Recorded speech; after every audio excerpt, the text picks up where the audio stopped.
Good morning. Good morning. Good morning. It is your boy Nick Clock here with Breaking Bad Boxing. We are here to discuss. Quite frankly, man, I'm pretty excited about this last top ranked card coming up here.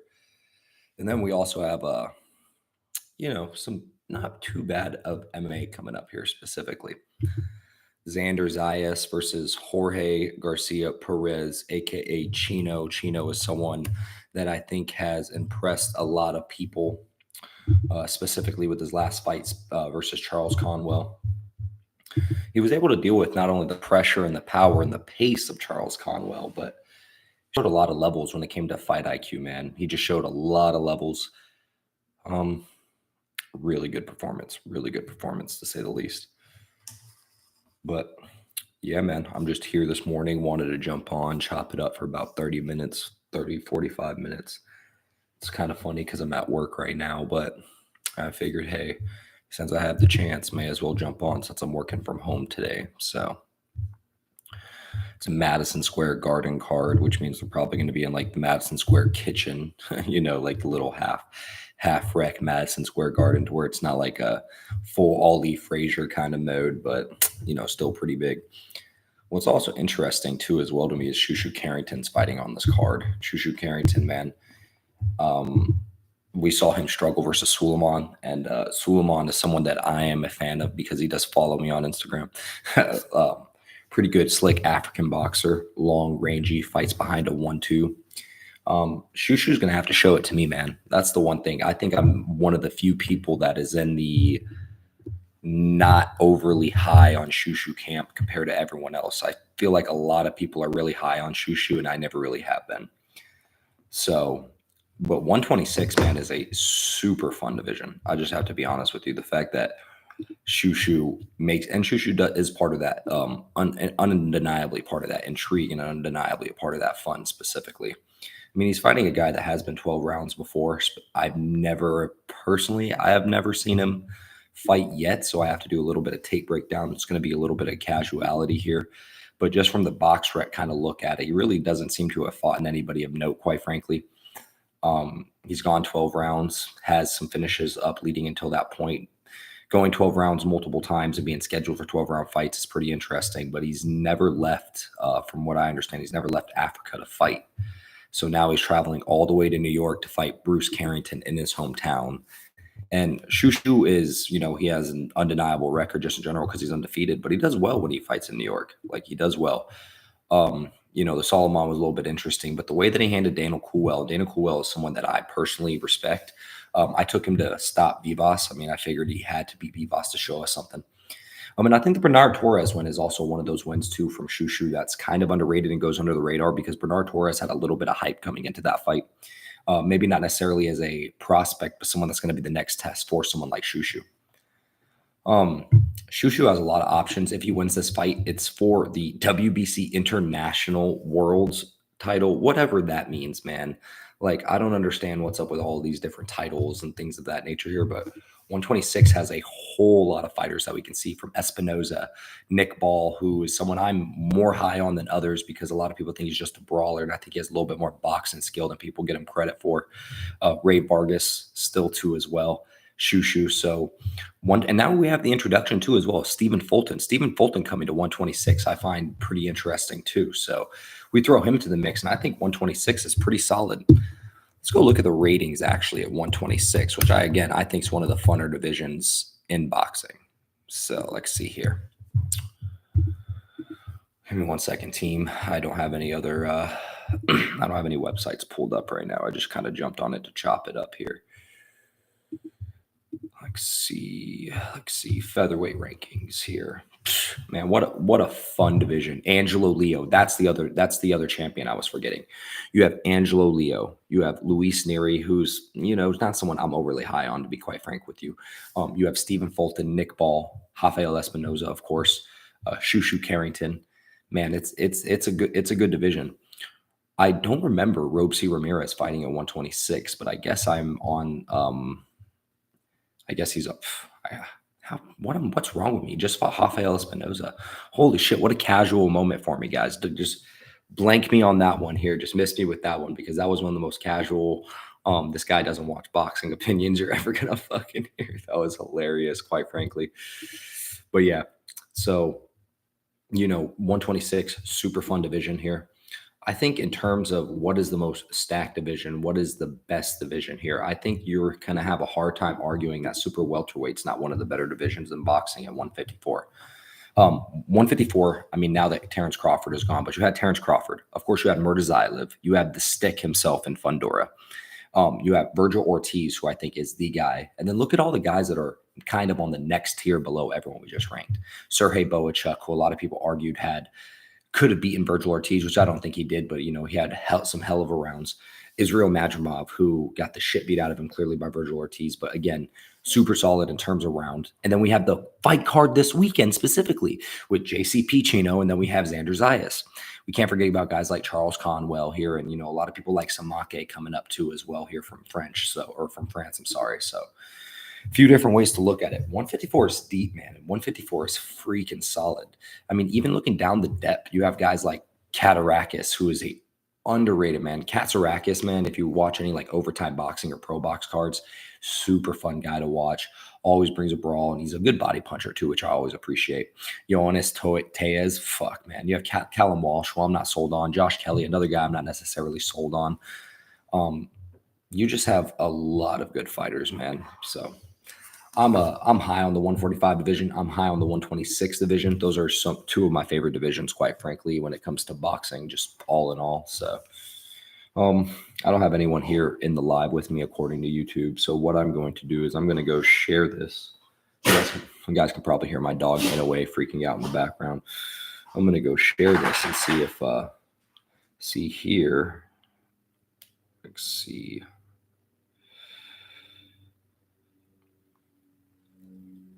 Copy this link.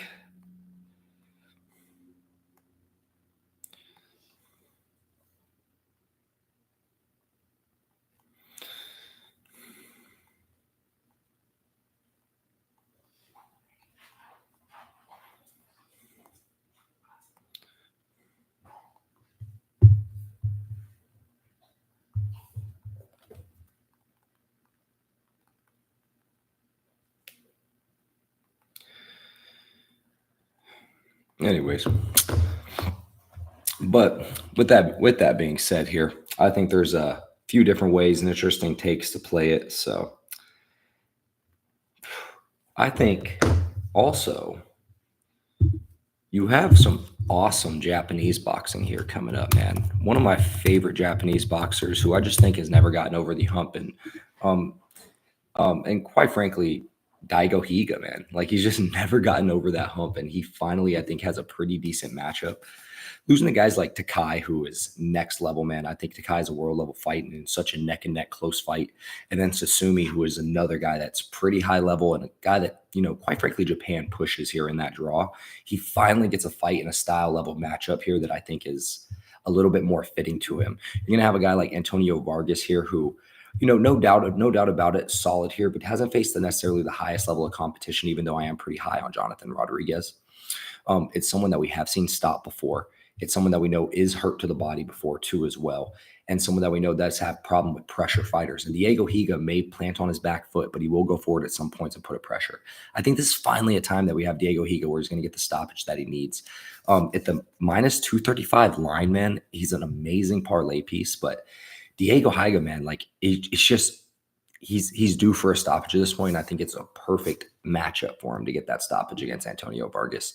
Antonio Vargas, he will plant his feet, but I think he's going to run into some punches, man. Someone's going to be susceptible to the body shots too as well. And we know Higa may over volume and over pressure him too, which is something to look into.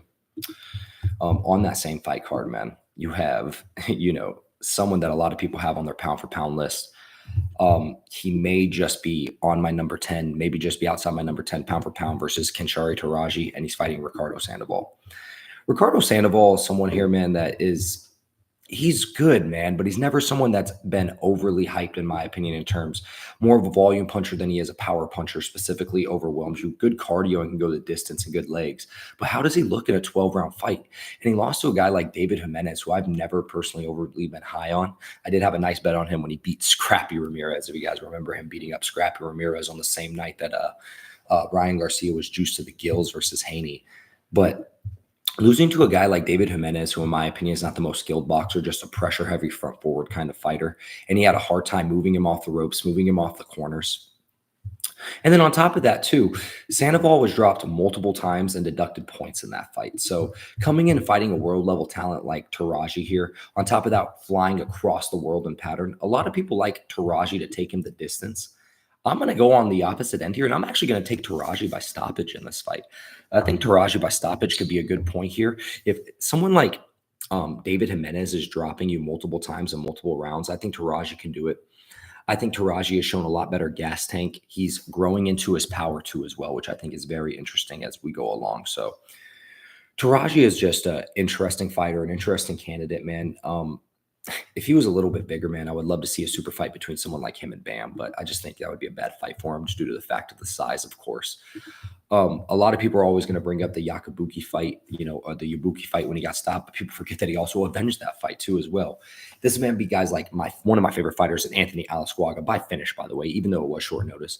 Carlos Canales, Christopher Rosales, bro. His fight against Seo Yuki in his last one where he got the 12th round stoppage. Bad stoppage, undeniably, but what a fucking war and scrap, man. Like, what are we talking about here? This guy Taraji, I may actually be wrong about him. He probably should be a little bit higher in the pound for pound ranking. I guess I'm thinking about his Ibuki loss maybe a little bit too much. If he goes in here and he stops Ricardo Sandoval, man, that's big business. That is absolutely big business. I think he goes in there. I think he does it. He retains his world WBC flyweight title here. And still, so let me get a Taraji. I like Taraji by stoppage here. Now, we have I think the most interesting fight on the card is Eric Rosas versus Kyosuke Takama. Kyosuke Takama, he's a younger cat, orthodox fighter. He is one of the more, in my opinion, traditional boxers amongst the young Japanese crowd. He's not going to go in there with the blitzing style and almost Japanese style warrior and spirit and die on his shield. He boxes very traditionally, can box on the front foot, can box on the back foot, good angles, good at shifting. And I've yet to see him. One thing I'm curious about is his cardio is a little bit questionable to me. And I'm curious about his gears. How does he go through the gears? It's his first 12-round fight. We've seen him look okay, in his first 8-round fight against Dante, but Dante also took off the last round from him specifically. Is he going to have the same pop against a tough Eric Rosas, which I'm really surprised about too as well? And Eric Rosas, we've seen go 12 multiple times. Udal Reyes, maybe not the greatest guy in the world here, but he's going in there and he boxed his ears off here. Vic Salador is someone that was hyped at one point as a prospect up until he aged and then became essentially a prospect feeder. This is a good fight, man. Eric Rosas, man, is a southpaw. You have the southpaw versus orthodox matchup here. He's a Dominican Republic fighter too as well. So you know that Dominican style boxing is going to show a lot of grit, toughness. He doesn't box as much on the back foot, say, as someone like a Puello, but he has good upper body head movement and great just instincts in general, good fight IQ. I don't know, man. I think an upset could be brewing here. Don't be surprised if Eric Rosas, quite frankly, turns this into an upset and we see a way closer fight than we need to see here. So give me Eric Rosas for the upset in that one here. Give me Taraji by stoppage and also give me Diego Higa by stoppage here just to break down the top ones. I don't want to break down any fights of any fighters that I don't actually know. So the other undercard fighters of that I actually want to know specifically. Also, too, as well, on that Xander Zayas fight card. Let's talk about that Xander Zayas fight versus Chino. Xander Zayas is kind of like the total package when it comes to being a prospect, right? Has all the size that you're looking for. He has the grit, the toughness. He can punch. He can punch with both hands. He can move well, and he doesn't switch stances unnecessarily. We need to see things such as ring IQ grow for him. And I'm maybe not I don't question his cardio, but I am curious to see how his 12-round cardio looks. Now, he's fighting someone like Chino Perez, who arguably, in my opinion, could only have 2 losses on his record. Don't let those 4 losses fool you. He looked incredible against Charles Conwell. He was turning Charles Conwell, ripping him to the body, pushing Charles Conwell into neutral corners and beating his ass in those corners, making good in-fight adjustments. The fact that the scorecards were 115, 113 was kind of a schlock, and it showed how much they wanted Charles Conwell to win. Because quite frankly, here I had Chino up 9-3 rounds. I thought it was pretty clear, maybe 8-4 at absolute worst. So I was really impressed with this Charles Conwell victory. Good ring IQ. He's finally growing into his age and his power. I think he's only 28 years old. So he is someone that fights super close, though. And that's something to take into consideration for this fight. If you're fighting super close, you have to take it from Xander, especially in his hometown. Now, I think this fight is one of those possible live bet opportunities because if we're looking at a good parlay, I think Diego Higa plus Xander Zayas, that will get you at minus 109 money. I think that's good for a solid bet of the week because I think Xander Zayas should win it, and I think he's definitely going to have the judges and the Top Rank promotion in his corner. Top Rank does great with promoting their young fighters and building them in these type of scenarios, right? To where Xander Zayas has fought in some good veterans like Patrick Teixeira, for example. He fought Solomon Swaller, who was the undefeated. I believe he was German, if I'm not mistaken. I'm sorry about Swaller. And he finished him in the 9th with really good work, and he ripped the body too as well, which I love that fight. We saw levels. And I think we saw a lot of improvement on his gas tank too as well, which I was really impressed with. Top Rank has built up Xander Zayas really well. It's their last card here on ESPN Plus. So it would not surprise me whatsoever if Xander Zayas won it, even if the decision could be icky. Now, this is where the live betting opportunity will come into play for this fight specifically. You have someone like Xander Zayas, who is an early starter, likes to get going fast, and he kind of gets the gauge of the fight going early. He has a great first step. That's one thing I'm really impressed with it. You heard me mention it with the Manny Pacquiao a few lives ago, is his first step is super impressive. It almost catches people off guard with how quick it is, and he closes the distance really well. So with someone like Xander Zayas here, if he starts off fast and continues to work it, I don't really believe there's a live bet opportunity for Chino.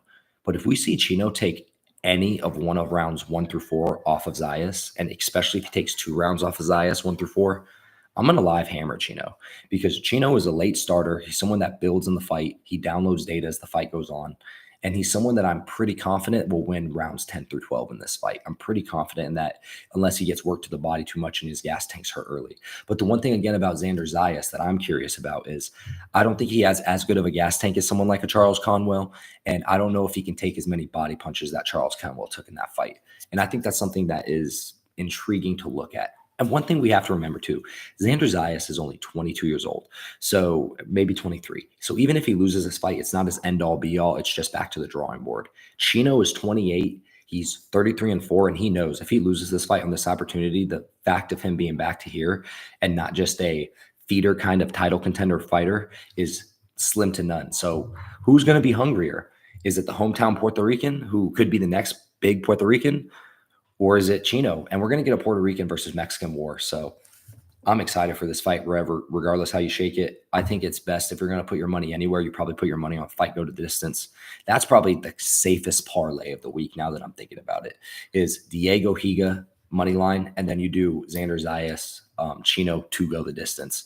You could probably get that at plus money. In fact, I'm going to go make that bet right now. I want to see what the lines are on it. Pulling up ESPN bet. Let's see what we got here. Good boxing, mate.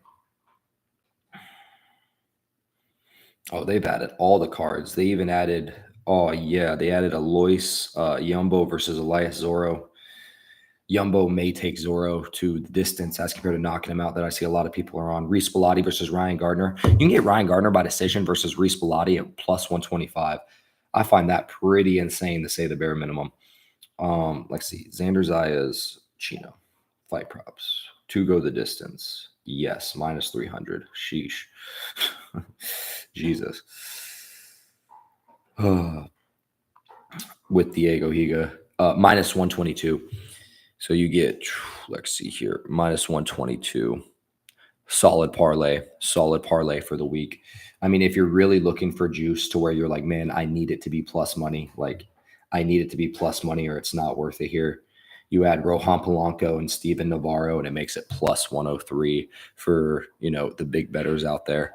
Adding Steven Navarro, Diego Higa, Rohan Polanco, Xander Zayas, Chino to go the distance. That's darn near as safe of a plus money bet as you can get in boxing, which I know crazy shit happens, but Steven Navarro, man, he's a damn good prospect. He's a sleeper prospect, in my opinion. Not a lot of people are talking about him. He can fight, man. That dude can fight. He can fight on the front foot. He can fight on the back foot. That dude can punch. He can move. He's only 21 years old too as well. And they're doing a decently slow build on him too as well. But I think he's going to be a problem at the 115 division, man. I'm not saying he's someone like a Bam level, but he is definitely, I mean, if we saw someone like Kafu give not issues, but have moments like he did against Bam, in 4 or 5 years, this guy's going to be a problem at the 115 division. And he's big as hell too, so he'll probably grow out and fill out to the 122, 126 by the time it's all said and done. So Steven Navarro, someone to look out after. If you guys have a chance, buy his buy stoppage prop. I think it's a really good prop to take here. He's fighting Christopher Rios, yeah. And if you know Christopher Rios, man, Christopher Rios is a tough son of a gun. They set him up here to fight guys that they like. They brought him in for the Andy Velasquez fight here specifically, actually on another New York card. We saw him fight against Daniel Barrera, where, in my opinion, he should have won that fight. At bare minimum, got a draw specifically. But he hasn't fought necessarily the highest level of competitions, and he doesn't fight the biggest punchers. One thing that I think is also to take into consideration is that Christopher Rios is small, man. He's fought at 111 and 112 most of his career. So he's coming up to 115, and he's fighting the biggest and longest puncher he's going to fight by a country mile. So if and when they drop the props for it to be by knockout, give me Steven Navarro, by knockout over Christopher Rios. Very interesting play. Sorry, all my allergies are kicking my ass. If I'm sounding all crazy, I'm just like getting killed by these allergies. My dog's even been getting killed by them too as well. Rohan Polanco, always a safe fighter, always someone that I liked to bet for. He's fighting Quentin Randall. Quentin Randall is a tough out, man. He's a little bit older. I'm curious if his chin's been cracked, but he went to a decision with a young Brian Norman Jr., Agord Yatsian too as well. I didn't see his fight against Jelinson Bochea or his last fight against Brian Springs in the 6-round fight, but he's a dude that likes to go the distance. I'm assuming he's a safe end boxer. The only fight that I can remember of him is his Brian Norman Jr. fight specifically, where he mostly fought on the back foot and stayed safe the whole time. Rohan Polanco, as we know, is a destroyer, likes to come forward and likes to rip you up in all different levels. Really good level puncher. Doesn't have the greatest feet, and I'm curious about his gas tank too as well. So I want to see how this fight goes, and I think this is a good test for him. You can give me Polanco by decision in that bad boy. I think that's a super solid case for you. If anyone's in the chat too, feel free to let me know if you are. Drop a like, comment, share, subscribe, show some love. So yeah.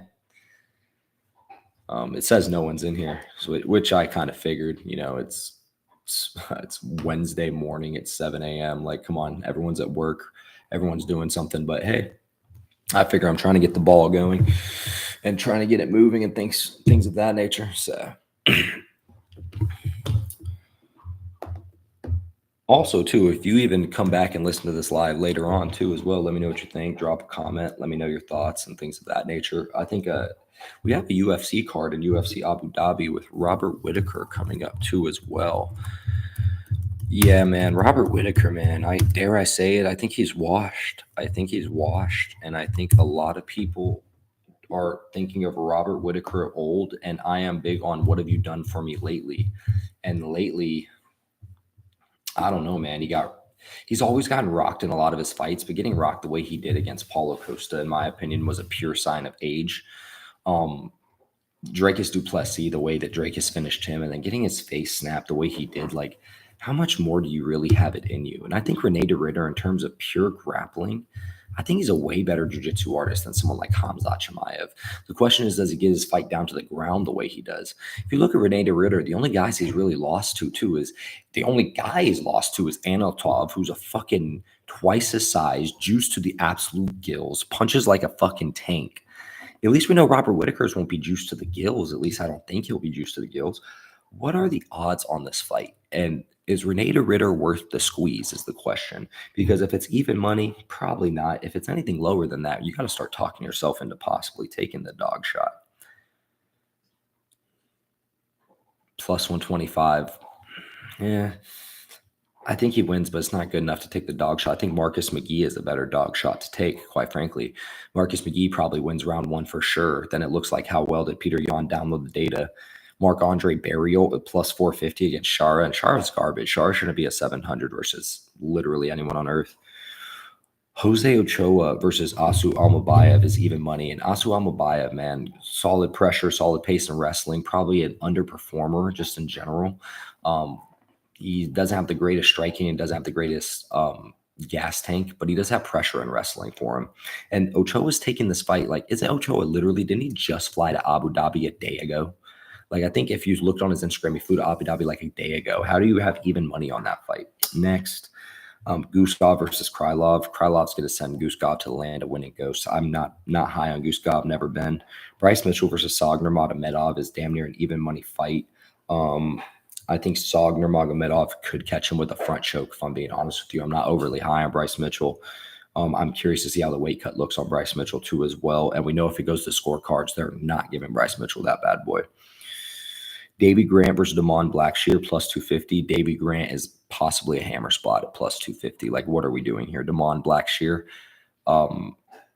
I don't know. Damon Blackshear's, I guess, growing a little bit, but man, he's chinny. He doesn't eat leg kicks well. And Davy Grant hits hard and he kicks the legs. And one thing is Davy Grant's going to fight fire with fire for 15 full minutes. He will not stop.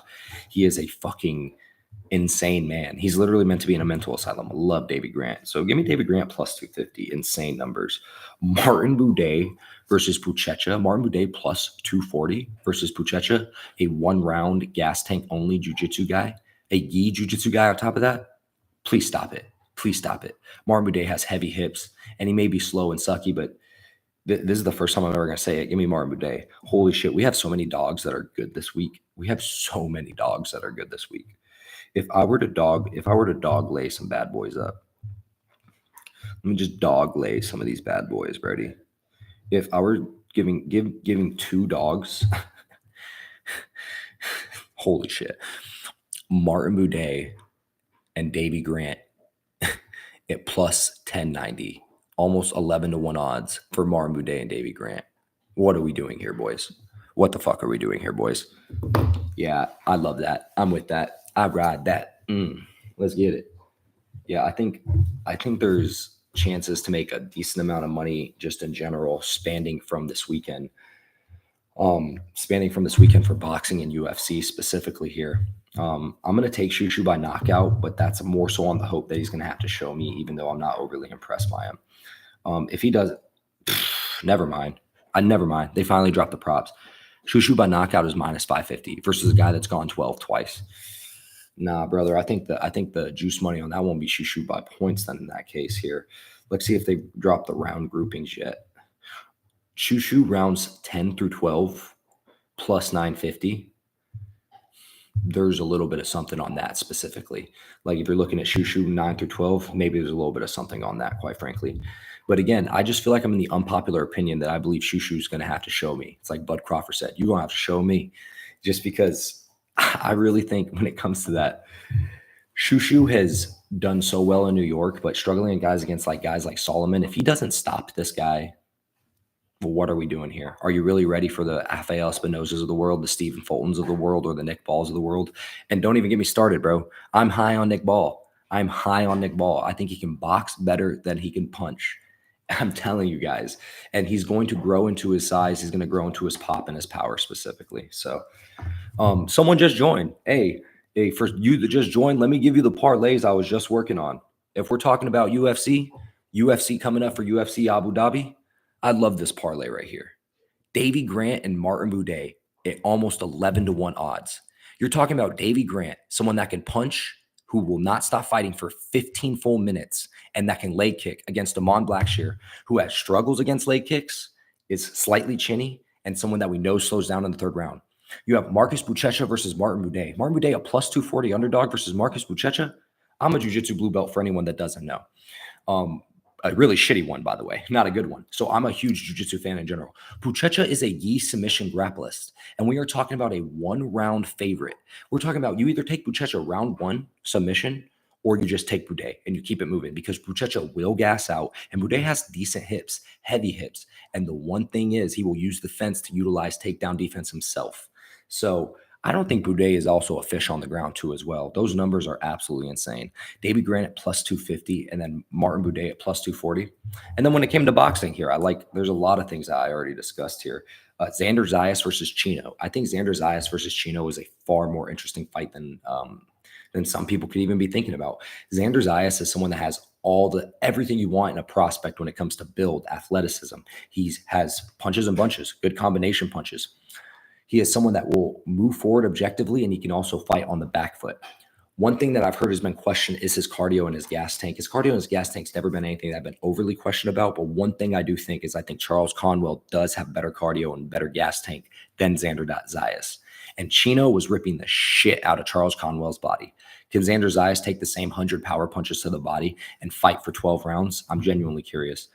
Those scorecards on the Charles Conwell versus Chino fight was an absolute atrocity. The fact that they gave 115 to 113 to Charles Conwell is crazy. I thought it was clear 8-4, possibly 9-3. Xander Zayas, man, if we see Chino take 1 or 2 rounds off of Xander Zayas in the first 4 rounds, I think Chino is a huge live dog play. And the reason I say that is because Chino will end fast. Chino will end hard, and he will continue to punch every single round. And he's someone that downloads data, good fight IQ. He won't get himself neutral. The one thing is, too, he does have slow feet. Chino does. Does Xander utilize and capitalize on the athleticism? And does the youth and age come into play too as well? Because Xander Zayas is only 22 years old. So I don't think he has as high of ring IQ as someone like a Chino does. And Chino's 28. And I know for a fact, Chino knows it, 33-4, knowing that he's had so many close losses. This has to be the opportunity for him. He probably won't get another world shot opportunity if he's 33-5. With this loss coming at 28 years old. I think he knows it's the time. It's almost now or never. Not saying boxers can't rebuild themselves up, but this is the best opportunity, the biggest opportunity he's going to get in a while. So Chino for the upset, I don't know if I would take that to be honest, because at plus 3-1 odds, it's really not that great to me. But getting him live, getting possible Chino by decision live at plus 1,000, which the books will offer us at some point, I almost guarantee it. I may be all for that, man. I mean, if you're in the chat, if you have any thoughts, any comments, anything you want to talk about, these are just kind of like my thoughts on it in general.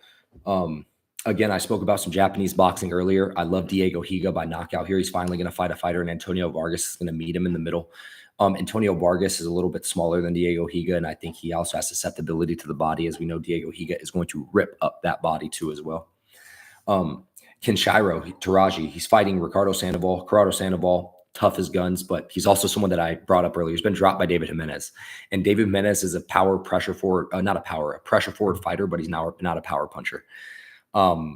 Just being a buck 1,000 with you, if Taraji doesn't get a stop here versus Sandoval, he needs to be rethought on people's pound-for-pound list. Taraji is solid, incredible record, but he needs a stoppage here. I really think it's time for him to get the stoppage here. He's almost close to clearing out that division too as well. When it comes to that point, is he too small for Bam? You have to kind of start thinking about that. Like, is he too small to move up to 115 and fight Bam for it? Because Bam's in the perfect weight class for him right now to have any super fight he wants damn near. And let me explain why. Taraji, a pound-for-pound talent on a lot of people's list. No doubt a top 12 pound-for-pound talent, maybe a top 10 depending on who you ask. Top 8 on a lot of people's.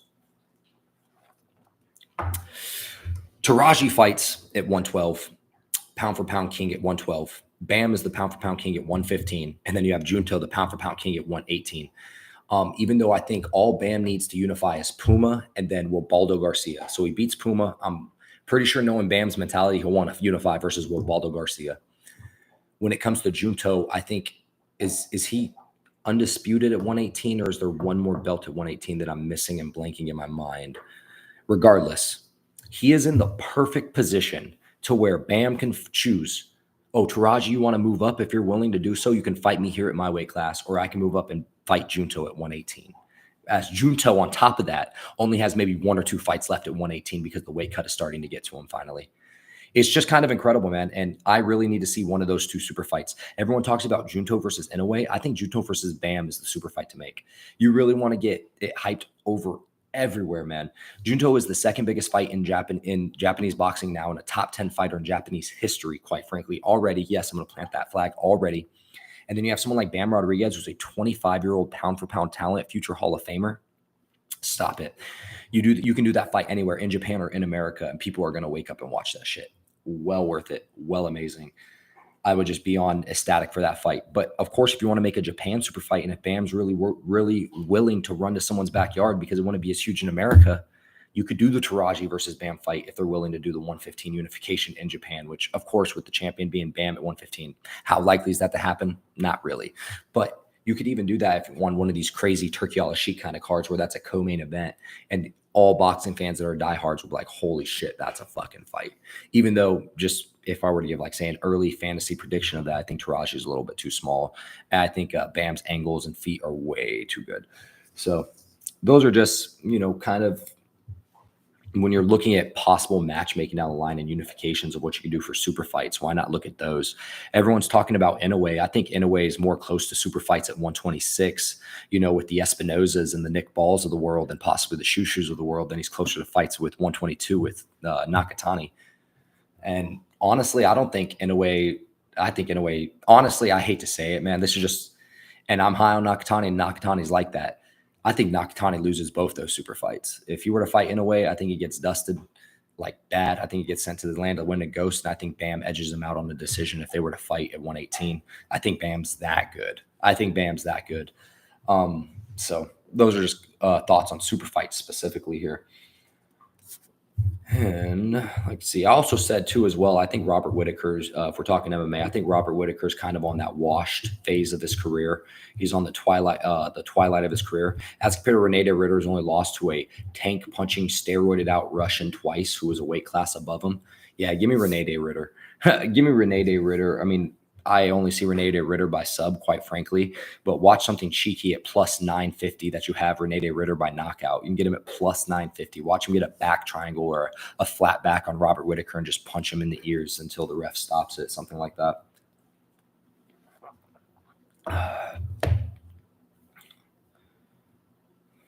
Let's see here.